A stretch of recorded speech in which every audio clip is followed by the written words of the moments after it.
माँ तो माँ होती है, एक दिल छू लेने वाली कहानी। हेलो माँ, मैं राजू बोल रहा हूँ। कैसी हो माँ? मैं ठीक हूँ बेटे। ये बताओ तुम और बहू दोनों कैसे हो? हम दोनों ठीक हैं माँ, आपकी बहुत याद आती है। अच्छा सुनो माँ, मैं अगले महीने इंडिया आ रहा हूँ तुम्हें लेने। क्या?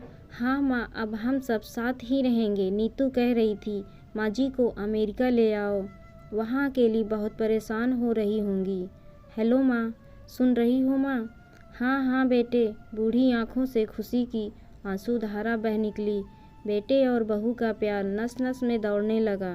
जीवन के 70 साल गुजार चुकी सावित्री ने जल्दी से अपने पल्लू से आंसू पोंछे और बेटे से बात करने लगी। पूरे 2 साल बाद बेटा घर आ रहा था। बूढ़ी सावित्री ने मोहल्ले भर में दौड़ दौड़ कर ये खबर सबको सुना दी। सभी खुश थे कि चलो बुढ़ापा चैन से बेटे और बहू के साथ गुजर जाएगा। राजू अकेला आया था।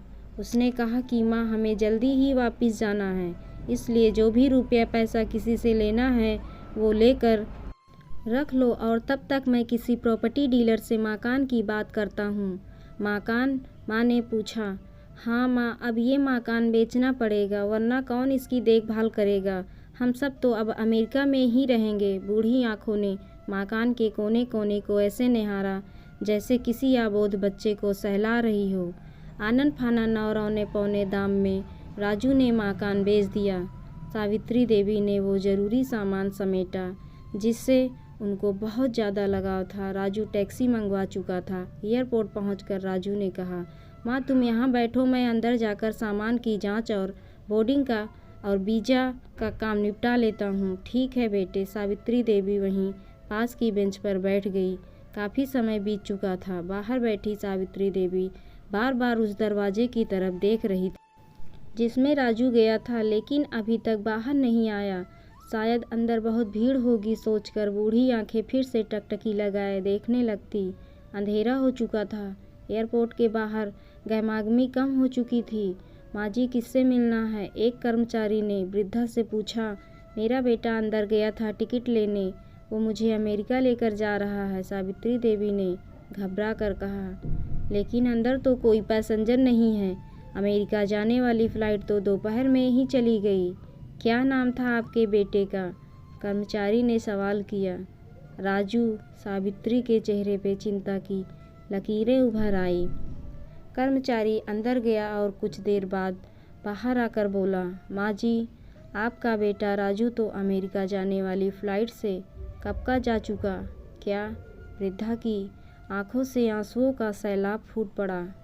बूढ़ी माँ का रोम रोम कांप उठा। किसी तरह वापस घर पहुँची, जो अब बिक चुका था। रात में घर के बाहर चबूतरे पर ही सो गई। सुबह हुई तो दयालु मकान मालिक ने एक कमरा रहने को दे दिया। पति की पेंशन से घर का किराया और खाने का काम चलने लगा। समय गुजरने लगा। एक दिन मकान मालिक ने वृद्धा से पूछा, माँ जी, क्यों नहीं आप अपने किसी रिश्तेदार के यहाँ चली जाएं? अब आपकी उम्र भी बहुत हो गई, अकेली कब तक रह पाएंगी? हाँ, चली तो जाऊँ, लेकिन कल को मेरा बेटा आया तो यहाँ फिर कौन उसका ख्याल रखेगा? ये सुनकर आँख से आंसू आ गए। मैं बस इतना कहूँगी, कृपया माँ का दिल कभी मत दुखाना। माँ तो माँ होती है।